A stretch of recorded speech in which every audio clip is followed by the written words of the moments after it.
The moment distribution method is an approximate technique for analyzing indeterminate beams and frames.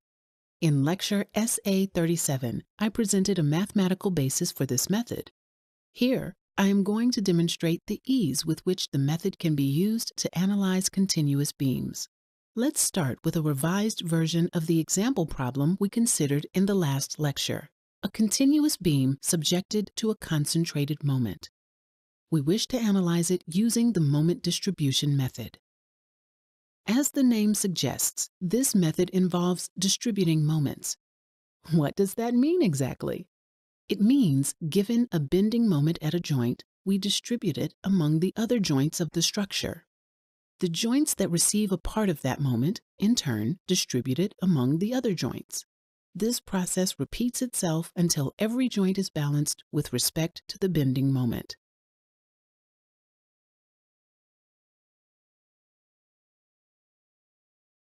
Therefore, if a joint connects two members, like this,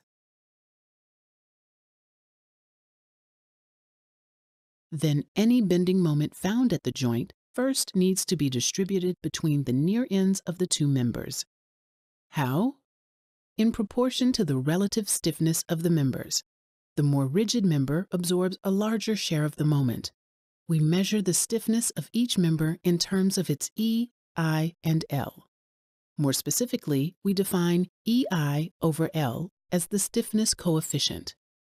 For member AB, we get EI over 4. For BC, we get EI over 6. The total stiffness at the joint is the sum of these two coefficients. Here, since both members have the same EI, the sum can be written as 5 EI over 12. Then, any bending moment present at joint B is distributed between members AB and BC using the following distribution factors. Member AB absorbs 3/5 of the moment. Member BC absorbs 2/5 of the moment. Note that the sum of the distribution factors equals 1. This is true for every joint in every structure, without exception. We start by drawing our moment distribution table like this. We write the distribution factors in the first row of the table. Since there is only one member connected to the pin support at A, the distribution factor at the joint equals 1. This means any bending moment that appears at A is going to be distributed entirely to the left end of member AB. This is also true for joint C. Any bending moment that appears at C goes to the right end of member BC. At joint B, we write 3 over 5 in the left column and 2 over 5 in the right column. These are the distribution factors we computed a minute ago. The applied bending moment at B is placed at the top of the table like this. In determining the sign of the moment, we adopt our slope deflection sign convention. This means a counterclockwise moment applied directly to a joint is considered a negative moment. Hence, we have negative 10 kilonewton meters here. Now we are ready to proceed with the iterative process of the moment distribution method. There are two basic steps in this process: balancing joint moments and carrying over member end moments. In the balancing step, we make sure the sum of the moments at each joint adds up to 0. In the carryover step, we distribute half of any moment added to one end of a member to its other end. So, if an outcome of the balancing step is the addition of bending moment M to the table, then in the carryover step, we place half of M at the other end of the member. We start the iterative process by balancing all the joints. Joints A and C are balanced already. The total moment at each joint is 0. To balance joint B, we calculate the total moment at the joint. It is negative 10. We then balance it by distributing positive 10 to the members connected to the joint in proportion to their distribution factor. This means we write 10 times 3 over 5, or 6, in the left column. And we write 10 times 2 over 5, or 4, in the right column. Notice that now sum of the moments at the joint equals 0. Then we carry over half of each added moment value to the other side of the member. This means half of 6 carries over to the other end of member AB, and half of 4 carries over to the other end of BC.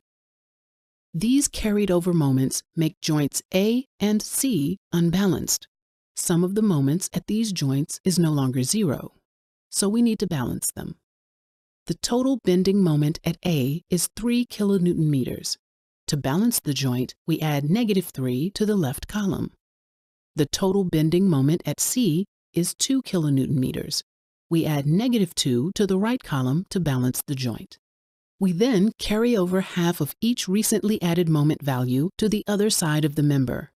This means we write -1.5 in the second column and -1 in the third column. Consequently, joint B has to be balanced again. Sum of the moments at the joint equals -2.5.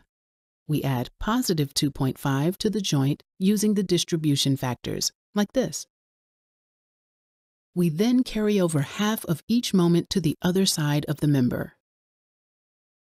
In the next step, we balance joints A and C. Then we carry over the moments. We continue this process until the moment values get close to 0.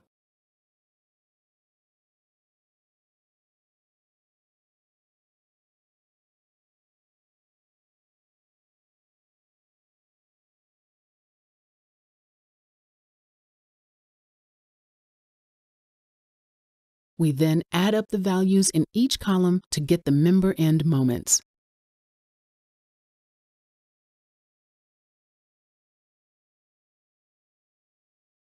So, the bending moment at the left end of member AB is 0. The moment at the right end of AB is 6. The moment at the left end of BC is 4. And the moment at the right end of BC is 0.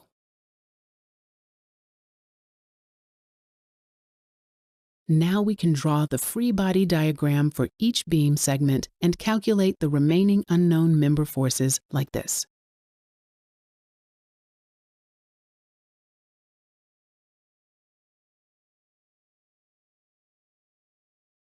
Next, let's consider the case where the beam is subjected to a member load. Here is a uniformly distributed load applied to segment AB.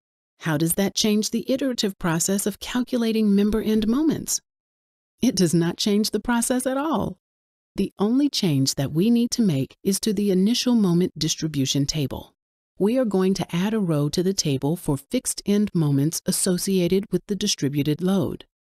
Recalling from the slope deflection method, we know that a beam of length L subjected to a uniformly distributed load of W would have WL squared over 12 for its fixed end moments. In our case, this means the left and right fixed end moments for AB each has a magnitude of 4 kilonewton meters. The left moment, since it is counterclockwise, is considered positive, and the right moment is considered negative. We entered these values in our table like this. These are considered the initial moments at joints A and B to be balanced once the iterative process begins. We begin the process by balancing the existing moments at joints A and B. We add -4 to the left column. The value to be added to the second column equals 4 times 3 over 5, or 2.4. The value in the third column equals 4 times 2 over 5, or 1.6. Note that sum of the moments at each joint is now 0.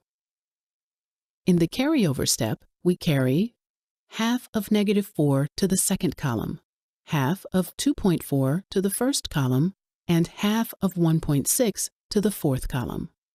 Then we balance all three joints and add the carryover moments to the table. We balance the joints and carry over the moments again.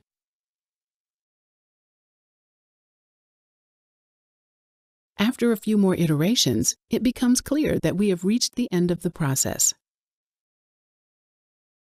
Now, add up the column values to determine the member end moments. We then apply the equilibrium equations to each segment to complete the analysis.